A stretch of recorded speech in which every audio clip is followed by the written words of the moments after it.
Hello students. तो कल जो जेई एडवांस 2022 का जो पेपर हुआ था, आज उसके पेपर रिलीज हो चुके हैं और इस वीडियो में हम उस पेपर में जो पेपर 2 था उसके सॉल्यूशंस डिस्कस करेंगे। स्पेशली फिजिकल केमिस्ट्री के क्वेश्चंस के सॉल्यूशन हम यहाँ पर डिस्कस करेंगे ताकि आप चेक कर सकें कि आपका आंसर सही था या गलत था, बिकॉज अभी आंसर की रिलीज नहीं हुई है। इससे जस्ट पहले वाले वीडियो में मैं पेपर 1 के सॉल्यूशन बना चुका हूँ। अब मैं पेपर 2 के सॉल्यूशंस आपको यहाँ पर दे रहा हूँ। चलिए आते हैं क्वेश्चन नंबर 1 पर। क्वेश्चन नंबर 1 अगेन आयनिक का एक क्वेश्चन था। एक क्वेश्चन आयनिक का पेपर 1 में भी था, यहाँ पर भी एक और क्वेश्चन पूछा गया आयनिक से, और ये यहाँ पर केएसपी से रिलेटेड क्वेश्चन है। पहले वाले पेपर में जो क्वेश्चन था वो बफर सॉल्यूशन से था, लेकिन ये क्वेश्चन जो है वो काफ़ी कैलकुलेटिव है और काफ़ी सारी चीज़ें हैं इसमें। जैसे एक सॉल्यूशन में हम H2SO4 और Na2SO4 का मिक्सचर डाल रहे हैं, और H2SO4 और Na2SO4 का मिक्सचर के सॉल्यूशन में हमें PbSO4 की सॉल्युबिलिटी फाइंड आउट करनी है, यानी उस पर क्या लगेगा, कॉमन आयन इफेक्ट लगेगा। तो अब आपको सबसे पहले तो ये देखना होगा कि सॉल्यूशन में सल्फेट आयन की कंसंट्रेशन कितनी होगी। उसके लिए हमें यहाँ पर दे रखा है कि जो H2SO4 का जो Ka1 है वो तो बहुत ज़्यादा है। तो अगर Ka1 बहुत ज़्यादा है तो यानी H2SO4 का फर्स्ट डिसोसिएशन तो आप कह सकते हो कि वो 100% हो जाएगा, और इससे H प्लस आयन जो है वो कितने आ जाएंगे, जो H2SO4 की कंसंट्रेशन है और वो कितनी 1 m, तो इससे हमारे पास HSO4 और इनकी कंसंट्रेशन क्या आ जाएगी 1 m, और इसकी कंसंट्रेशन भी 1 m आ जाएगी। राइट। अब यहाँ पर ऑलरेडी सॉल्यूशन में सल्फेट आयन प्रेजेंट है, तो अब अगर हम यहाँ पर देखें क्या ये HSO4 minus, just a minute, HSO4 minus जो है क्या ये फर्दर डिसोशिएट होके और H प्लस और सल्फेट आयन देगा। तो यहाँ पर अब अगर हम चेक करें HSO4 minus giving H plus plus sulphate ion, तो ऑलरेडी सॉल्यूशन में सल्फेट आयन है कितने 1.8 इंटू 10⁻⁻²। H प्लस आयन यहाँ से कितने आ चुके हैं 1। HSO4 आयन की कंसंट्रेशन ऑलरेडी कितनी 1, और इस रिएक्शन का Ka कितना दे रखा है 1.2 इंटू 10⁻⁻²। लेकिन अगर मैं यहाँ से इसका Q निकालता हूँ तो Q will be equals to 1 into 1.8 into 10⁻⁻² upon 1, which is already greater than K। यानी ये HSO4 माइनस जो बन रहा है वो यहाँ से सल्फेट आयन नहीं देगा, जबकि होगा इसका उल्टा। जो ये H प्लस आयन है वो सॉल्यूशन में जो सल्फेट आयन ऑलरेडी प्रेजेंट है उनके साथ कंबाइन होकर HSO4 बनाएंगे, यानी सल्फेट आयन कंसंट्रेशन जो अभी दे रखी है 1.8 इंटू 10⁻⁻², उससे भी थोड़ी कम हो जाएगी। तो यानी अब यहाँ पर एक्चुअल में देखा जाए तो हमें रिएक्शन क्या लिखनी चाहिए, H plus ion plus sulphate ion, ये रिएक्ट करके क्या बना रहे हैं HSO4। लेकिन वेट करिए, अभी स्टोरी यहीं पर एंड नहीं हुई है, अभी बहुत कुछ बाकी है। तो यहाँ पर H प्लस की कंसंट्रेशन है 1, सल्फेट आयन की कंसंट्रेशन ऑलरेडी कितनी है 1.8 इंटू 10⁻⁻², और HSO4 की भी है 1। अब हम कह रहे हैं कि ये रिएक्शन फॉरवर्ड में जाएगी प्लस एक्स, और यहाँ पर ये आ जाएगा, सॉरी यहाँ पर भी ये माइनस एक्स होगा, राइट। तो ये हो गया माइनस एक्स और ये यहाँ पर हो गया एक्स, और इसका इक्विलिब्रियम कांस्टेंट रिमेंबर 1/K2 होगा, और 1/K2 will be equals to 1 plus x upon 1 minus x plus 1.8 into 10⁻⁻² minus x. अब आपको इसको सॉल्व करना है, और अगर हम इसको रीअरेंज करते हैं तो ये वैल्यू आती है x square minus x minus 3 into 10⁻⁻²x plus 6 into 10⁻⁻³ equals to 0। ये आसान नहीं है, इसलिए बोल रहा हूँ क्योंकि मैंने भी यहाँ पर से यहाँ तक आने में 2-3 बार गड़बड़ की है, कुछ ना कुछ मिस्टेक्स की है।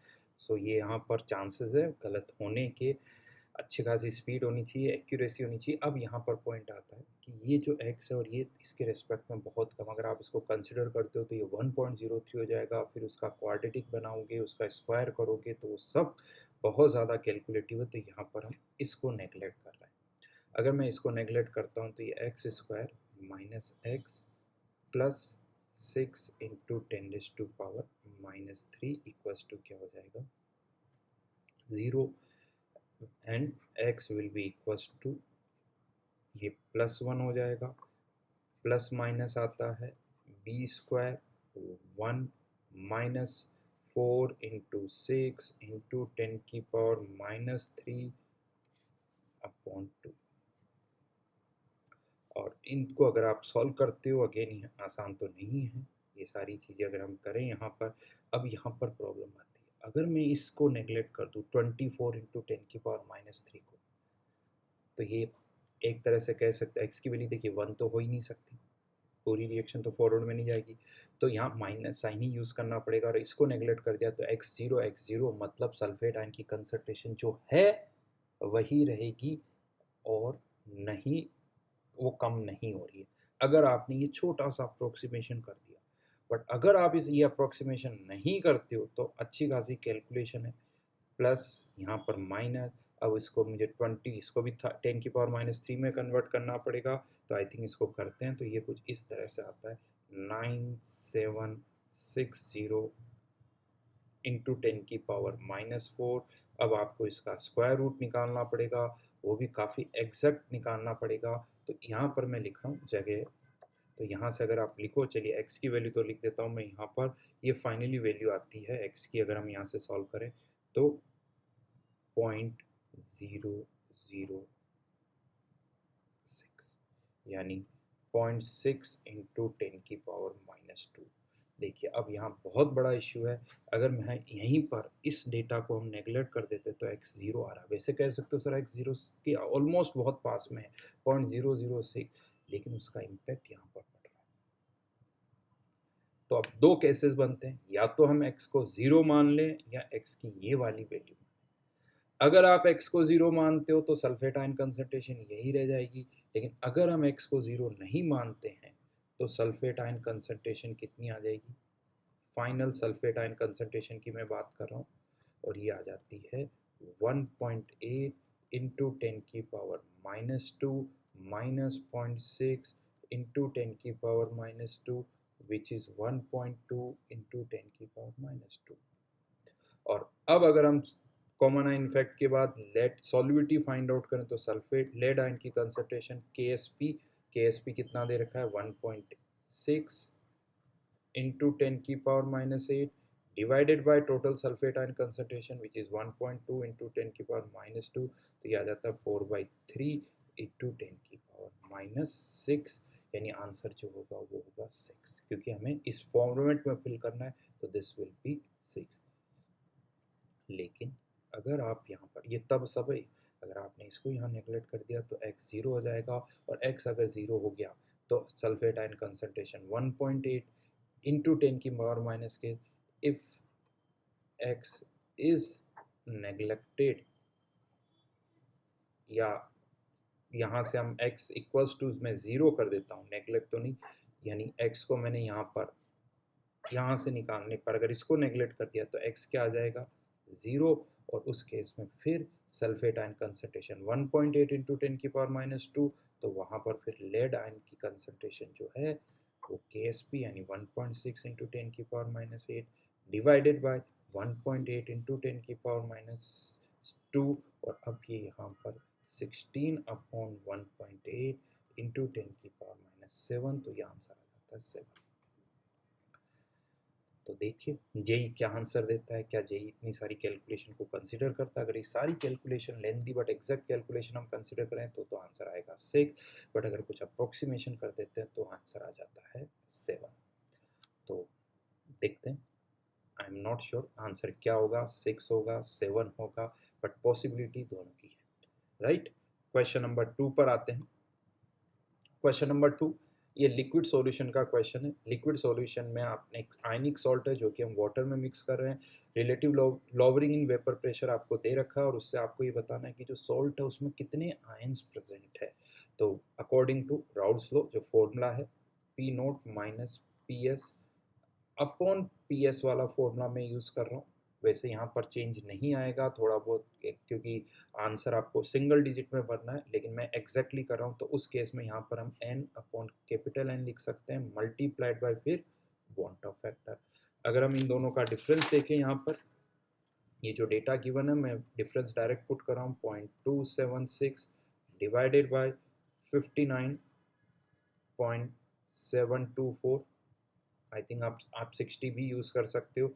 1 मोल हमने इसके मिक्स किए हैं। वाटर के मोल्स 1800 ग्राम, यानी एक तरह से पानी की मोल्स की मैं बात करूँ तो ये 100 हो जाएगा into van't Hoff factor 1 plus n, जिसकी वैल्यू में फाइंड आउट करनी है। अल्फा दे रखा है क्वेश्चन में 0.9।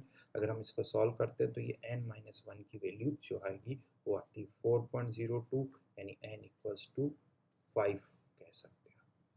n की वैल्यू नियरेस्ट इंटीजर में 5.02, यानी आप 5 यहाँ पर फिल कर सकते हो। तो अगेन एक स्टैंडर्ड क्वेश्चन है, सिंपल सा क्वेश्चन है, थोड़ी कैलकुलेशन हो सकती है बट इतनी कैलकुलेशन भी नहीं है क्योंकि हमें इंटीजर डिजिट में आंसर फिल करना है, तो आप कर सकते हो।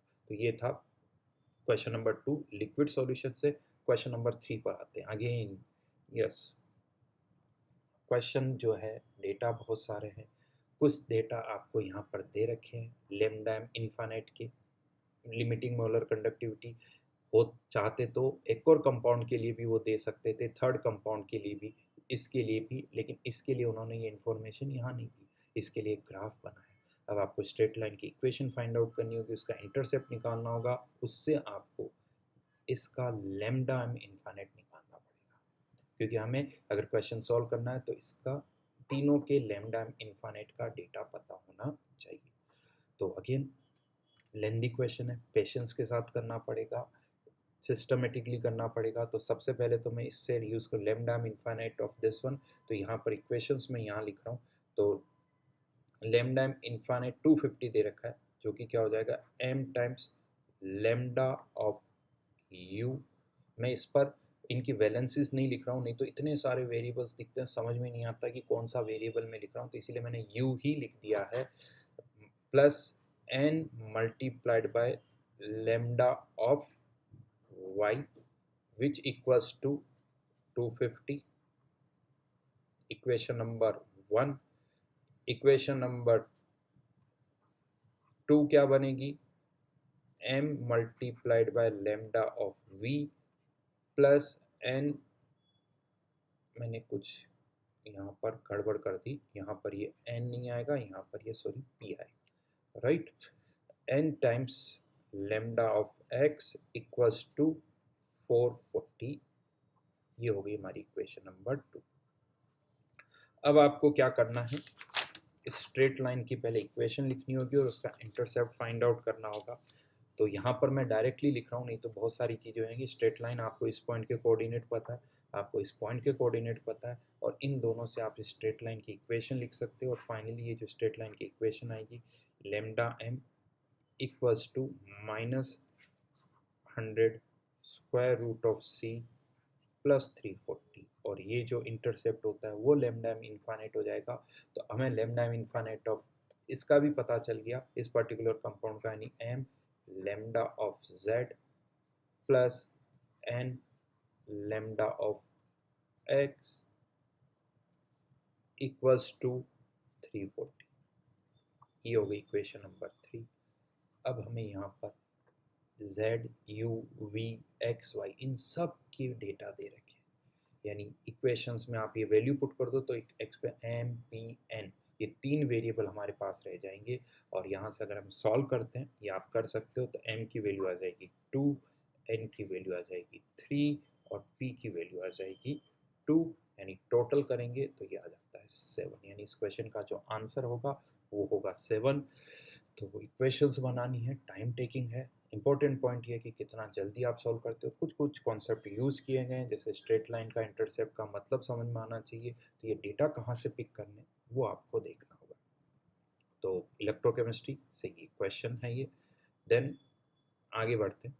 नेक्स्ट क्वेश्चन, ये क्वेश्चन जो है वैसे ऊपर तो लिखा हुआ है to check the principle of multiple proportion, एकदम देखने लगते हैं और मल्टीपल प्रोपोर्शन का क्वेश्चन आ गया, बट इसमें मल्टीपल प्रोपोर्शन वाला कोई लॉजिक है नहीं। यहाँ पर इस सिंपल सा एक क्वेश्चन है जहाँ पर आपको अलग अलग वेट परसेंट दे रखे हैं और हमें कंडीशंस दे रखी हैं। मान के चलो कि अगर इनका मॉलिक्यूलर मास इतना होगा तो एम्पेरिकल फार्मूला कितना होगा, अगर मॉलिक्यूलर मास ये होगा तो एम्पेरिकल फार्मूला क्या होगा, ये हमें देखना है। तो हर एक ऑप्शन को यानी अलग अलग चेक करना पड़ेगा आपको, तो वो अगेन टाइम टेकिंग है। एक पर्टिकुलर एक क्वेश्चन जो होता है सिंपल सा वो ये होता है कि अच्छा इनके वेट परसेंट दे रखे हैं, मॉलिक्यूलर मास दे रखे हैं, तो बताओ एम्पेरिकल फार्मूला क्या होगा। लेकिन यूँ कह दीजिए यहाँ पर आपको इसका एम्पेरिकल फार्मूला दे रखा है, यहाँ से मॉलिक्यूलर मास का रेशियो निकाल के फिर कंपाउंड 2 का आपको एम्पेरिकल फार्मूला निकालना पड़ेगा और चेक करना पड़ेगा कि क्या वो सही है या नहीं है। तो इस तरह से हर एक ऑप्शन को चेक करना पड़ेगा यहाँ पर। तो अब मैं यहाँ पर आता हूँ, यहाँ पर सबसे पहले चलिए मैं आपको इसका आंसर बता देता हूँ। जो इस क्वेश्चन का आंसर है वो है बॉम्बे और कलकत्ता। ये मैं आपको पहले से बता देता हूँ, इसका ये आंसर है बी एंड सी। तो मैं बी ऑप्शन ट्राई कर देता हूँ, बी ऑप्शन से आप चेक कर सकते हो कि आंसर आता है नहीं। तो बी ऑप्शन के लिए पहले देखते हैं, ए के लिए भी आप कर सकते हो। ऑप्शन बी में क्या कहा जा रहा है, empirical formula of compound 3 is P3Q2। Approach वही रहेगी, P और Q। कंपाउंड 2 के लिए, कंपाउंड 3 के लिए हमें दे रखा है यानी 40% और 60% बाय मास, यानी ये 40 ग्राम है तो ये 60 ग्राम होगा। मॉलिक्यूलर मास से डिवाइड कर दोगे, molecular mass of P, molecular mass of Q, तो ये क्या आ गया, मोल्स का रेशियो। यानी कंपाउंड अगर ये है तो ये 3:2 में होना चाहिए। ये जो रेशियो है 3:2 यानी 40 डिवाइडेड बाय ये 60 नीचे आ जाएगा, रेशियो ले रहा हूँ, और ये एम पी ऊपर चला जाएगा, क्यू नीचे रह जाएगा। अगेन ये 3:2, एम्पेरिकल फॉर्मूला अगर 3:2 यानी ये 3:2 के रेशियो में आया। यहाँ पर कैलकुलेशन अगेन आसान है, ऐसा नहीं कि कट जाए, ये 2/3। तो molecular mass of P upon molecular mass of Q अगर हम यहाँ से निकालते हैं तो ये आ जाता है 9/4। मॉलिक्यूलर मास मैंने उल्टा लिखा है, ये 40 ये Q होगा और ये P होगा, तो ये यहाँ पर Q और ये यहाँ पर P। इस मॉलिक्यूलर मास ऑफ P 20 दे रखा है, तो molecular mass of Q equals to 9/4 into 20। Be careful, बहुत ढंग से करना पड़ेगा। मैंने किया हुआ है फिर भी वापस एरर हो रही, एरर हो सकती है, कंसंट्रेशन पूरा यहीं पे होना चाहिए। तो ये 45। तो बेसिकली यहाँ से आपको ये एक इन्फॉर्मेशन जो दे रखी थी ना, इससे आपको मॉलिक्यूलर मास का क्या पता चलेगा, रेशियो पता चल जाएगा, और उस मॉलिक्यूलर मास के रेशियो से आप दूसरे कंपाउंड का एम्पेरिकल फॉर्मूला फाइंड आउट कर सकते हैं। ऑप्शन सी के लिए मैं ट्राई कर रहा हूँ, ऑप्शन सी के लिए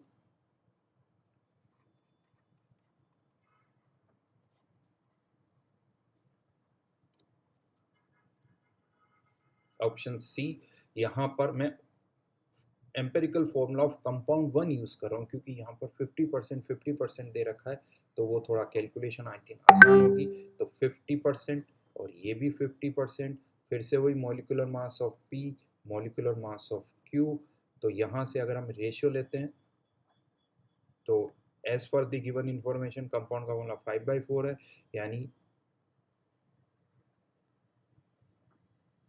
क्यू, तो यहाँ पर रेशियो लेने पर ये कैंसिल आउट हो जाएगा। तो molecular mass of Q upon molecular mass of P, ये हमने मोल रेशियो लिया था, ध्यान रखना इसका पी और क्यू का, तो ये वैल्यू हमारे पास आ गई 5/4। मोल रेशियो लिया इसका और इसका रेशियो लिया था, और फॉर्मूला P5Q4 है, तो ये 5/4। तो Q और M का मॉलिक्यूलर मास का रेशियो, अब आप चाहो तो ऐसे भी कह सकते हो Q का मॉलिक्यूलर मास 5 और P का मॉलिक्यूलर मास 4, ये भी लेके कर सकते हो। अब हमें आना पड़ेगा इस वाले पार्ट पर, क्योंकि अब कंपाउंड 2 की बात हो रही है। तो कंपाउंड 2 का परसेंटेज दे क्या दे रखा है हमें, फॉर कंपाउंड 2 ये दे रखा है 44.4%, ये दे रखा है 55.6%, इसका मॉलिक्यूलर मास मैं 4 मान सकता हूँ, इसका मॉलिक्यूलर मास 5, तो ये भी लगभग 11.1, ये भी यहाँ पर 11.1 के आसपास, यानी ये रेशियो तो 1:1 आया, यानी कंपाउंड 2 का फॉर्मूला हो जाना चाहिए PQ। क्या वही है? यस, PQ ही है, इसीलिए ऑप्शन सी भी जो है वो ट्रू है। तो बी और सी ट्रू है। आगरा और दिल्ली आप खुद चेक कर सकते हो, वो ट्रू नहीं है, वो आंसर कुछ और आता है वहाँ पर। इनफैक्ट दिल्ली के लिए मैं बता दूँ, सही आंसर होता PQ2 सही, तो ये ऑप्शन सही होता, बट यहाँ दे रखा है P2Q। यहाँ पर भी उन्होंने थोड़ा उसी मैच करवाया ताकि जल्दबाजी में कुछ गड़बड़ हो जाए तो ये सही हो जाए, बट कि ऐसा नहीं है। तो ये 9th क्वेश्चन मोल कॉन्सेप्ट का सिंपल सा क्वेश्चन है, बट बहुत सारी कैलकुलेशन, यानी कैलकुलेशन छोटी छोटी स्टेप्स बहुत सारी है, केयरफुली आपको करना होगा। अगेन ये क्वेश्चन है जो कि मिक्स किया हुआ है, इलेक्ट्रोकेमिस्ट्री भी है, बट थोड़ी बहुत और भी नॉलेज है, जैसे ऑप्टिकली एक्टिव कंपाउंड वालों की बात की है, लैंग्वेज इसकी अलग है, तो आई थिंक ये डिफरेंट क्वेश्चन है। क्वेश्चन के ऑप्शन 1 पर आते हैं, तो हम सबको पता है जो एंट्रोपी चेंज को अगर हम रिलेट करें तो टेम्परेचर कॉफिशिएंट यानी dE/dt से हम इसको रिलेट कर सकते हैं, और ये फॉर्मूला होता है डेल्टा एस, जहाँ पर n उस रिएक्शन में नंबर ऑफ इलेक्ट्रॉन्स कितने इन्वॉल्व है। जैसे यहाँ पर हम देख रहे हैं कितने इलेक्ट्रॉन्स इन्वॉल्व है इस रिएक्शन में, 2, तो यहाँ पर ये होगी वैल्यू 2f। dE/dt की वैल्यू हमें दे रखी है R/F, तो f से f कैंसिल, तो डेल्टा एस की वैल्यू कितनी आ जाएगी 2R, जबकि इन्होंने दे रखी है R। यानी क्वेश्चन बहुत क्लोज था कि अगर आपको n नहीं पता तो वो गड़बड़ हो सकती है, तो ये आंसर जो है इसका 2 आ रहा है। ऑप्शन बी की मैं बात करता हूँ।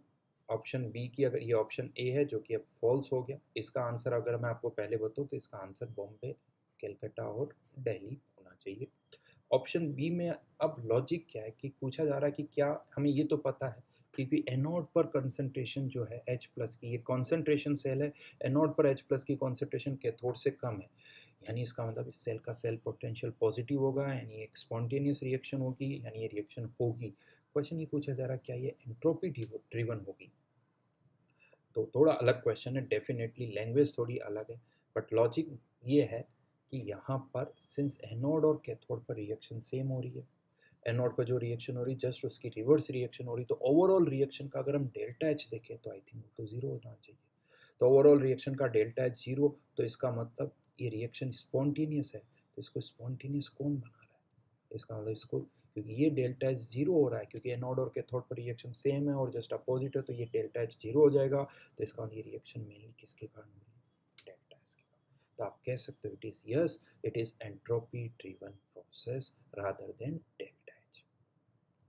तो ये ट्रू ऑप्शन है। ऑप्शन सी की अगर हम बात करें तो racemisation of N optically active compound, racemisation में आई थिंक ऑर्गेनिक में आप ज़्यादा पढ़ते हो, फिजिकल में नहीं, लेकिन हाँ रेसिमाइजेशन में हमें पता है कि ऑप्टिकली एक्टिव कंपाउंड से मोर देन 1 इनिशियोमर्स और इस तरह से बनते हैं, और एक से ज़्यादा इनिशियोमर्स अगर बनेंगे तो सिस्टम का डिसऑर्डर तो इंक्रीज होगा, तो yes delta S will be greater than zero. And last D option, यहाँ पर अब वैसे तो सॉल्यूशन में है रिएक्शन, लेकिन फिर भी कह सकते हैं कि बिफोर रिएक्शन 1+3 टोटल 4 मोल्स थे, 4 मोल या स्पीसीज कह सकते हो, और आफ्टर दैट यहाँ पर 1+6 7 है, तो यस एंट्रोपी जो है यहाँ पर कुछ बढ़ रही होगी, entropy change will be positive.